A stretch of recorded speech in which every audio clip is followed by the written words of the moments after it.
వసుదేవసుతం దేవం కంసచాణూరమర్దనం దేవకీ పరమానందం కృష్ణం వందే జగద్గురుం శ్రీకృష్ణం వందే జగద్గురుం. నమో మహద్భ్యో ఋషిభ్యో గురుభ్యో నమో నమః.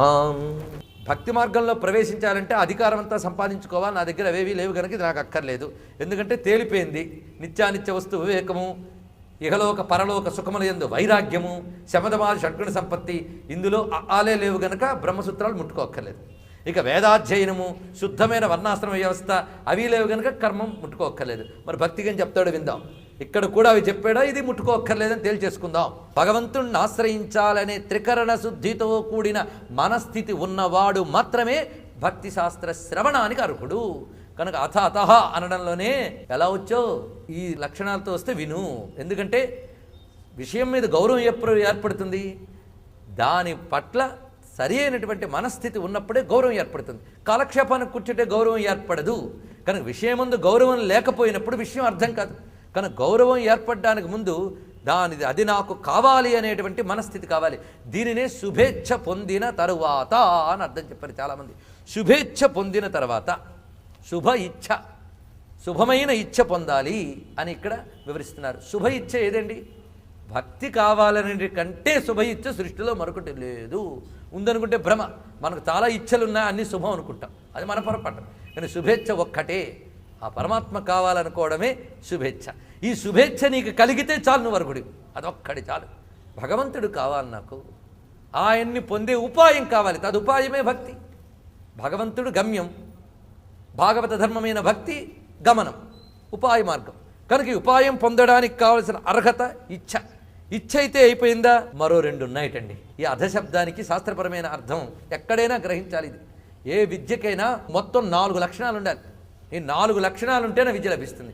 ముందు ఆ విద్య యందు ప్రస్తావితమయ్యే ప్రధాన లక్ష్యం ఉందో అది నాకు కావాలి అని ఒకటి, అందులో చెప్పే సాధన నేను చేసి తీరతాను, అందుకే తెలుసుకోవాలనుకుంటున్నాను అనేటువంటి సంసిద్ధత ఒకటి, దీన్ని శుభేచ్ఛ అన్నాం. రెండవది గ్రహించే స్థితి ఉండాలి అన్నాడు. ఆ చెప్పింది గ్రహించగలిగేటువంటి తెలివి ఉండాలి, బుద్ధికి సరిగ్గా అవగాహన చేసుకునే తెలివి. మూడవది పరిస్థితులు అనుకూలించాలి. మనం ఎంత చెప్పుకున్నప్పటికీ అదొకటి కావాలి కదండి. కనుక ఇచ్ఛ, గ్రహించే స్థితి అంటే బుద్ధి స్థితి, మూడవది అనుకూల పరిస్థితులు. ఇన్నిటికీ ప్లస్ శ్రద్ధ అని చెప్తున్నాడు. వీటన్నిటికీ ఇది ఫౌండేషన్. ఇది మూడిట్లోని కలిసి ఉండాలి. శ్రద్ధ అంటే ఏ వాక్యములైతే ఇక్కడ చెప్పబడుతున్నాయో అవి సత్యములు అనే విశ్వాసపూర్వకమైనటువంటి బుద్ధితో కూర్చుంటేనే ఆ విషయం వెళుతుంది. అందుకే 4 ఎవరికైతే ఉంటాయో వాడు అర్హుడు దీనికి. అంతేగాని భక్తి శాస్త్రానికి ఉత్తమమైన వంశంలో పుట్టడమో, లేకే స్త్రీ అయితేనో, లేక పురుషుడైతేనో అనేమీ లేదు. అక్షరాలు అర్థమయ్యే ఎవడైనా అర్హుడే. అయితే అక్షరాలు అవసరం లేకుండా కూడా మోక్షం పొందిన మహాత్ములు వేరే ఉన్నారు. కానీ చెప్పుకునేది అక్షరాలతో కనుక ఆ మాట మనం ఇక్కడ అంటున్నాం. కనుక ఎవడైనా అర్హుడే భక్తి శాస్త్రానికి. ఆ మాట పరమాత్మే చక్కగా చెప్పేశాడు. అయ్యా, అనేక పాపములతో కూడినటువంటి జన్మలో పుట్టి పైగా పాపమే చేస్తూ బ్రతికే వాళ్ళు కొందరున్నారు. పాపము చేస్తూ అంటే కొందరు వంచనలతో బ్రతికేటటువంటి వాళ్ళు ఉంటారు. ఇక రెండో వాళ్ళు ఉంటారు, హింస చేస్తూ వేటాడుతూ బ్రతికే వాళ్ళు, కడుపు నింపుకోవడానికి ఏదో వాళ్ళు.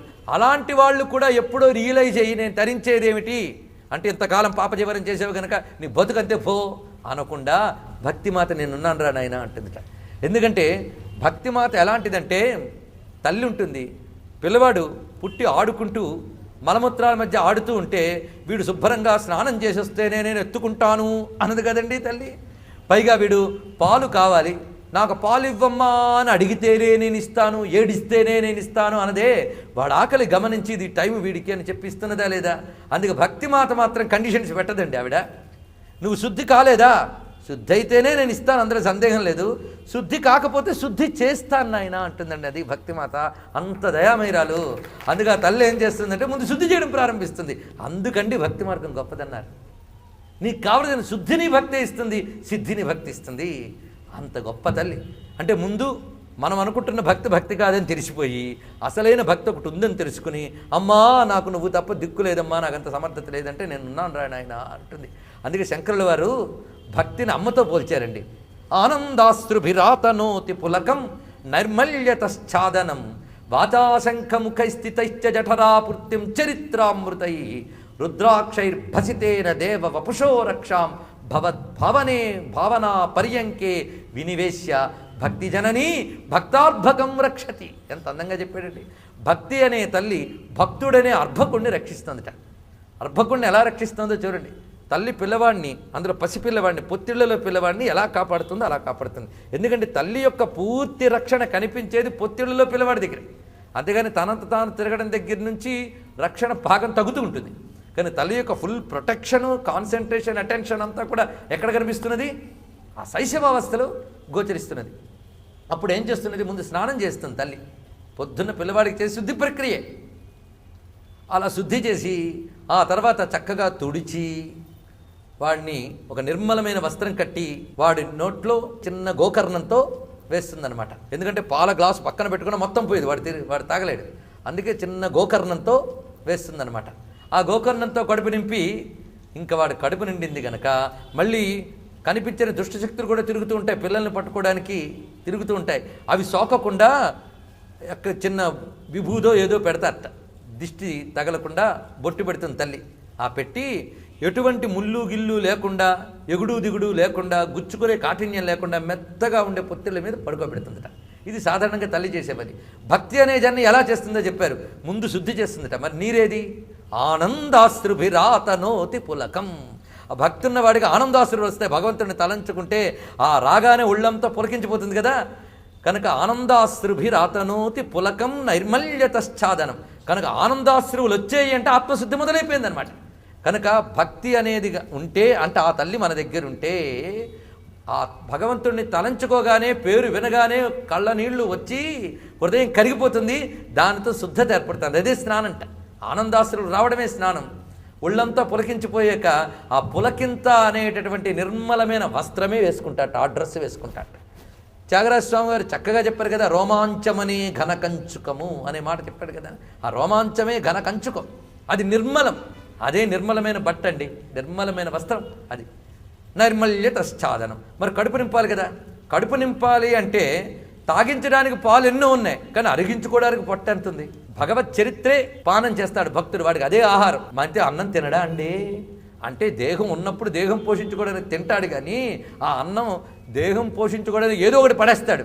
కానీ రుచిగా తినేది మాత్రం భగవత్ కథనే తింటాడండి భక్తుడు. భగవత్ కథనే తింటాడు. ఎంత తింటాడు వాడు? ఎంత తింటాడో అంతేకాదు భగవత్ కథ. భగవత్ కథ ఒక అనంతం. పిల్లవాడికి ఇంట్లో బోల్డ్ పాలున్నా ఆమె పెట్టేది గోకర్ణంతోనే. అలాగని గోకర్ణంతో ఒక్కడి పెట్టి ఊరుకోదు, అది కడుపులోకి దిగిందని తెలిసాక మరో గోకర్ణం తీస్తుందట. అలాగే భగవత్ చరిత్ర ఒక అనంతమైన సముద్రం. అలాగో పరమేశ్వర సదాశివ, నీ యొక్క చరిత్ర అనే అమృత సముద్రంలోంచి మాటలనే గోకర్ణాలు. మనం ఎన్ని కబుర్లు చెప్పినా, ఎన్ని స్తోత్రాలు చెప్పినా ఇవన్నీ గోకర్ణాలేనండి. అంతేగాని అంత సముద్రాన్ని పట్టలేవి. పరమాత్మనే సముద్రంలోంచి ఈ స్తోత్రములు, సూత్రములు, గ్రంథములు ఇవన్నీ గోకర్ణాల్లా మనకు తీసిస్తుంటాయి ఒక్కొక్కటి కూడా. ఎందుకంటే అంత పడితే మనం తట్టుకోలేం. కనుక ఒకప్పుడు భగవద్గీత పేరుతో గోకర్ణం చేసిస్తాం, మరొకసారి నారద భక్తి సూత్రాల పేరుతో గోకర్ణం, మరొకసారి శివలీలామృతం పేరుతో గోకర్ణం, మరొకసారి విష్ణు కథామృతం పేరుతో గోకర్ణం. గోకర్ణాలు మారుతున్నాయి కానీ అందులో ఉన్న అమృతం మాత్రం ఒక్కటే, అది పరమాత్మామృతం. వాచా శంఖముఖై స్థితైశ్చ జఠరాపూర్తి. మొత్తం మీద ఆరా ఆరారా ఆరారా ఇస్తూ ఉంటే హాయిగా కడుపు నిండిపోయింది వాడికి. జఠరాపూర్తిం చరిత్రామృతై. ఇక ఒక్కొక్క భక్తుడు ఒక్కొక్క చిహ్నం ధరిస్తాడు. శివభక్తుడు భస్మధారణ చేస్తే, విష్ణు భక్తుడు త్రిచూర్ణ ధారణ చేస్తాడు. ఇది గొప్పదా అది గొప్పదా అనేది ఏ భక్తుడు లేనివాడు చేసే వాదన. అంతేగాని భక్తున్నవాడు ఏదో ఒకటి ఆయన్ని స్మారకంగా పెట్టుకుంటాడు, తప్పేం లేదు. ఏది పెట్టుకో దోషమేం లేదు, ఏదో ఒకటి పెట్టుకుంటున్నావు కదా, అసలు పెట్టుకొని మతం కట్టే. ఏదో మొత్తం మీద భగవత్ చిన్న ధారణ, తులసిమాలలు వేసుకుని త్రిచూర్ణం పెట్టుకున్నటువంటి మహాత్ములు వందనీయులే. భస్మధారణ చేసిన రుద్రాక్షలు ధరించిన వాళ్ళు వందనీయులే. కుంకుమ ధారణ చేసిన శాక్తేయులు వందనీయులే మనకు. ఎందుకంటే కూడా భక్తులు, తత్వం ఏదైనా ఆశ్రయించినటువంటి మహాభక్తులు. ఈ విధంగా రుద్రాక్షైర్భసితేన దేవ వపుషో రక్షాం. ఇలాగా భూతప్రేత పిశాచాదికాలు చెరకుండా ఆ తల్లి పిల్లవాడికి ఎలా రక్షణ ఇచ్చిందో ఇటువంటి బాహ్యము లేని చిన్నములు భక్తుడు ధరిస్తాడు. ఆ తర్వాత ఎక్కడ పడుకోబెడుతుందండి? అక్కడ పడుకుంటే మరి లోకం గురించి చూడవాడు. అదేమిటంటే భవద్భవనా పర్యంకే వినివేశ్య భక్తి జనని భక్తార్భకం రక్షతి. నీ భావన అనే పర్యంకం మీద భక్తిజన్ని భక్తార్భకుడిని పడుకోబెట్టి చక్కగా చూస్తుంది. కనుక భక్తే చూసుకుంటుంది. దానికోసం ఏదో మనం చేసుకో అక్కర్లే. మనం చేయవలసిందల్లా ప్రిపేర్డ్నెస్, సిద్ధత, సంసిద్ధత, త్రికరణ శుద్ధిగా, అదొకటి క్లాజ్. అందుకని భక్తి చాలా ఈజండి. సంసిద్ధత కలిగిన హృదయాలకే, తెరచిన హృదయాల్లోకే ప్రవేశిస్తుంది. ఆ సంసిద్ధతే అథ అతః అనే మాటతో చెప్తున్నాడు. అథ అతో భక్తిం వ్యాఖ్యాస్యామః అని అర్థం. అయితే భక్తికి కూడా కొన్ని అర్హతలు ఉన్నాయి. అవేమిటి అనేది రామానుజాచార్యుల వారు చాలా చక్కగా చెప్పారు మనకి. అవి వివేకం, విమోహం, అభ్యాసం, క్రియ, కళ్యాణం, అనవసాదం, అనుద్ధర్షత అనేటువంటి విషయాలు చెప్పారు. ఇవి ఉండాలట భక్తుడికి అర్హతలు. ముందు వివేకం. వివేకం అంటే నిత్యానిత్య వస్తు వివేకం అనుకోండి, తప్పేం లేదు. నిత్యం పరమాత్మ, మిగిలిందంతా అనిత్యము అని తెలిస్తే, దీన్ని తెలిస్తే అనలేదు వివేకం అన్నారు. అంటే ఒక అవగాహనే, అది అనుభవం కాదు, ఇది ముందు కలిగి ఉండాలి. అలాంటి వివేకం ఉండాలి. దీనికి రామానుజాచార్యులు వారు ఏం చెప్పారంటే హితాహిత ఆహార జ్ఞానము అన్నాడు. హిత అహిత ఆహార జ్ఞానం అన్నాడు. ఏది హితమో ఏది అహితమో ఆ ఆహార జ్ఞానం తెలియాలంటే, అంటే ఫుడ్ స్పెషలిస్ట్ అయి ఉండాలంట. ఇది అర్థం. ఆహారము అంటే మళ్ళీ శంకరులు ఏం చెప్పారో చూద్దాం. అయ్యా రామానుజాచార్యులు దానికి శంకరులతో భాష్యం చెప్తారా అంటే తత్వంలో ఇలాంటివేవీలో కనుక మాకు వాళ్ళు వందనీయులే, వీళ్ళు వందనీయులే. ఎందుకంటే సత్యస్ఫురంలో ఉండే వాళ్ళకి భేదాలు ఎందుకు ఉంటాయండి? అందుకు ఇక్కడ మనకి హితాహితార్థ జ్ఞాన వివేకము అనే మాట చాలా బాగా చెప్పాడు. ఏది హితమో ఏది అహితమో ఆ ఆహారం తెలియాలట. ఆహారం అంటే ఆహ్రియతే అనేది ఆహార అని గీతలో శంకరుల వారు భాష రచించారు ఆహారం గురించి. నువ్వు దేన్ని స్వీకరిస్తున్నావో అది ఆహారం. కనుక నువ్వు బయట ప్రపంచంలోంచి ఏవేవి పొందుతున్నావో అదే ఆహారం. ఈ పొందేటప్పుడు నువ్వు అన్నం తినేటప్పుడే ఏది హితమో ఏది అహితమో చూడవా? నీ ఒంటికి పడింది తింటావు, ఒంటికి పడింది తినవు. ఒక్కొక్కప్పుడు రుచి తట్టుకోలేక అది చేస్తే తర్వాత ప్రమాదపడేది నీదే. ఆహారంలో ఎలాగే హితాహితములు ఉన్నాయో నువ్వు సృష్టిలో అనుభవించే విషయానుభవంలోని హితాహితములు ఉన్నాయి. కనుక హితమేది అహితమేది అంటే నువ్వు భగవంతుడి కోసం చేస్తున్న యోగ సాధనకి ఏది భంగం కలిగించదో అది హితము, ఏది భంగం కలిగిస్తుందో అది అహితము. హితాహిత వివేక జ్ఞానం కలిగి ఉండాలి. అటు తర్వాత విమోహం. విమోహం అంటే ఆశారాహిత్యం. అటు తర్వాత అభ్యాసం. అభ్యాసం అంటే అనుష్ఠానం. అనుష్ఠానం లేని వాడికి భక్తి శాస్త్రం కూడా పనికిరాదు. అటు తర్వాత క్రియ. క్రియ అంటే పని. ఏం చేయాలి? ఇతరులకు ఉపకరించే పని ఏదైనా చెయ్యు, అది క్రియ. ఇక కళ్యాణం. కళ్యాణం అంటే సత్యంగా బ్రతకడం, కపటము లేకుండా బ్రతకడం. అది చాలా అవసరం అండి. భక్తికి కపటం లేని తనం ఉండాలి. అది భక్తి మార్గంలో ఉండే విషయం. అందుకే సత్యము, రుజుత్వము, దయ, అహింస, దానము, వీటిని కళ్యాణము అంటారు. ఇక అనవసాదం. అనవసాదం అంటే ఎప్పుడు సంతృప్తిగా ఉండాలి. అయ్యా మీరు భక్తి మార్గం బాగుంది చెప్పారు, కానీ ఇప్పుడు నా టార్గెట్ ఇన్ని లక్షలు సంపాదించాలండి, అది అయిపోయి చూసుకుందాం. అది అవగాహన మరొకటి వస్తుంది ఆయన. ఇలా ఒక్కొక్కడు ఒక్కొక్క లక్ష్యం పెట్టుకుంటే నిరంతరం అసంతృప్తితో తిరుగుతూ ఉంటే భగవంతుడు రాడు. కనుక ఎప్పుడూ దిగులు లేకుండా సంతృప్తిగా బ్రతుకుతూ సంతృప్తితో లోకయాత్ర చేయడం కనుక అనవసాదం అనేది. తర్వాత అనుద్ధర్షత. అనుద్ధర్షత అంటే గర్వము లేకుండా ఉండడం, పొగరు లేకుండా ఉండడం అని. ధనముందని ఒకడు పొగరు, విద్యుందని ఒకడు పొగరు, ఇవన్నీ ఆయన ఇచ్చినవిగా నువ్వు తెచ్చుకున్నవే. ఈ పొగర్లన్నీ కట్ చేయి. అప్పుడు నువ్వు అథ అతః ఈ అర్హతలు పొందిన వాడు అవుతావు. అప్పుడు భక్తి గురించి నువ్వు తెలుసుకోగలవు.